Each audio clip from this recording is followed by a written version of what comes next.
Добрый день, дорогие телезрители. В эфире передача «Пенсионный фонд России сообщает». И с вами я, начальник управления Пенсионного фонда в городе Канаш, Петрова Ольга Михайловна. Как мы уже говорили, территориальные органы Пенсионного фонда России предоставляют государственные услуги по установлению пенсий и иных выплат гражданам, к числу которых относятся федеральные льготники. О некоторых выплатах мы сегодня с вами поговорим. И расскажут нам об этом начальник отдела социальных выплат Козлова Галина Николаевна и заместитель руководителя клиентской службы Орлова Людмила Анатольевна. Галина Николаевна, сначала вопрос к вам. Пожалуйста, расскажите об одной из выплат, которая назначается федеральным льготникам. Это ежемесячная денежная выплата. И на что нужно особо обратить внимание при назначении? Здравствуйте, уважаемые телезрители.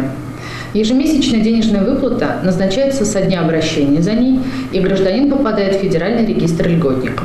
Какие категории относятся к федеральным льготникам? В первую очередь это, конечно, инвалиды первой, второй, третьей группы, дети-инвалиды, ветераны боевых действий, участники и инвалиды Великой Отечественной войны и так далее. Ежемесячная денежная выплата устанавливается в определенном размере для каждой из этих категорий. И, соответственно, устанавливается сумма набора социальных услуг в год, когда ежемесячная денежная выплата устанавливается. Людмила Анатольевна, расскажите нам, пожалуйста, про набор социальных услуг. Набор социальных услуг состоит из 3 частей. Первая часть – это бесплатные медицинские лекарственные препараты, а также специализированное лечебное питание для детей-инвалидов. Вторая часть – это бесплатное санаторно-курортное лечение по медицинским показаниям, а также в целях профилактики основных заболеваний. Третья часть – это бесплатный проезд на железнодорожном пригородном транспорте, а также проезд на междугороднем транспорте к месту лечения и обратно. Вы можете воспользоваться льготами, а если они вам не нужны, вы можете от них отказаться, заменить их денежным эквивалентом. Стоимость набора социальных услуг составляет 1075 рублей 19 копеек. Для того, чтобы отказаться от набора социальных услуг, вам необходимо подать заявление до 1 октября года. И это заявление будет действовать с 1 января года, следующего за годом обращения, до 31 декабря года, когда гражданин изменит свое решение. Заявление об отказе от набора социальных услуг вы можете подать, обратившись непосредственно сами, либо через своего законного представителя в территориальный орган Пенсионного фонда, либо подать заявление по почте. Можно подать заявление в электронном виде через единый портал государственных и муниципальных услуг или через личный кабинет на сайте Пенсионного фонда Российской Федерации.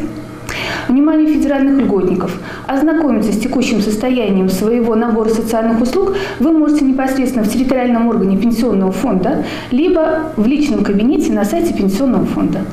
Хочется рассказать сегодня еще про одну выплату. Это федеральная социальная доплата к пенсии. Галина Николаевна, пожалуйста. Федеральная социальная доплата к пенсии устанавливается неработающим гражданам с 1 числа месяца, следующего за месяцем, в котором получено заявление о ее установлении, либо получено согласие на ее установление. Но это не касается несовершеннолетних граждан. Им федеральная социальная доплата устанавливается со дня назначения соответствующей пенсии. Размер федеральной социальной доплаты к пенсии определяется как разница между прожиточным минимумом в Чувашской Республике и выплатами, которые получает гражданин, как через Пенсионный фонд Российской Федерации, так и через выплаты, которые получает через Управление социальной защиты населения.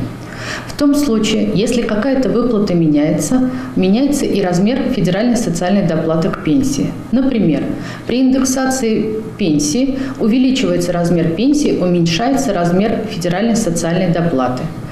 И, соответственно, размер всех выплат будет составлять по-прежнему величина прожиточного минимума по Чувашской Республике. В 2018 году этот размер составляет 7953 рубля.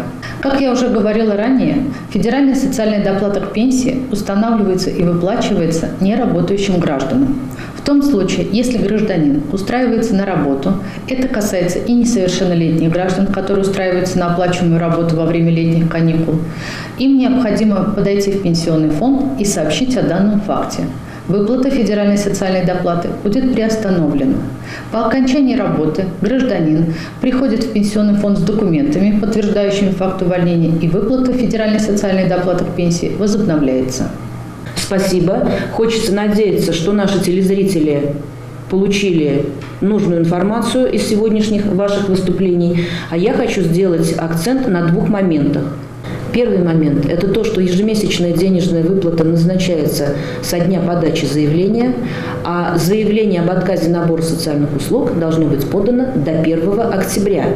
И второй момент – то, что касается федеральной социальной доплаты. Федеральная социальная доплата назначается неработающим гражданам. При поступлении на работу гражданин обязан сообщить об этом. Выплата федеральной социальной доплаты приостанавливается после оставления работы по заявлению заявителя. Выплата федеральной социальной доплаты возобновляется. И здесь же хочется отметить, что при индексации пенсии или при увеличении после какого-то определенного перерасчета, если пенсия увеличивается, размер федеральной социальной доплаты уменьшается. Социальным обеспечением у нас в городе занимается не только пенсионный фонд, но и отдел социальной защиты в городе Канаш и Канашском районе. И о некоторых мерах социальной поддержки мне хочется попросить рассказать начальника отдела Яковлеву Эльвиру Васильевну. Эльвира Васильевна, пожалуйста. Отдел социальной защиты населения города Канаш и Канашского района предоставляет меры социальной поддержки на территории города Канаш и Канашского района. Сегодня я хочу остановиться на одной из мер социальной поддержки – это предоставление субсидий на оплату жилищно-коммунальных услуг.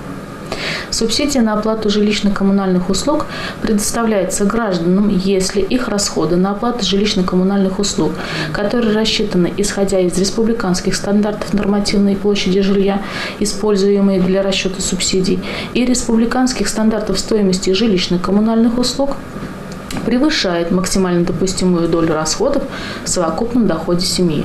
Максимально допустимая доля расходов – это 22%. Субсидия исчисляется помесячно в случае, если у гражданина нет задолженности по оплате коммунальных услуг или при заключении соглашения и выполнении по погашению этого соглашения.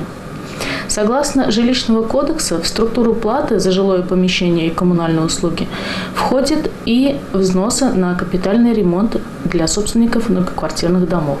Совокупный доход семьи или одиноко проживающего гражданина исчисляется за последние 6 месяцев, предшествующих дате подачи заявления.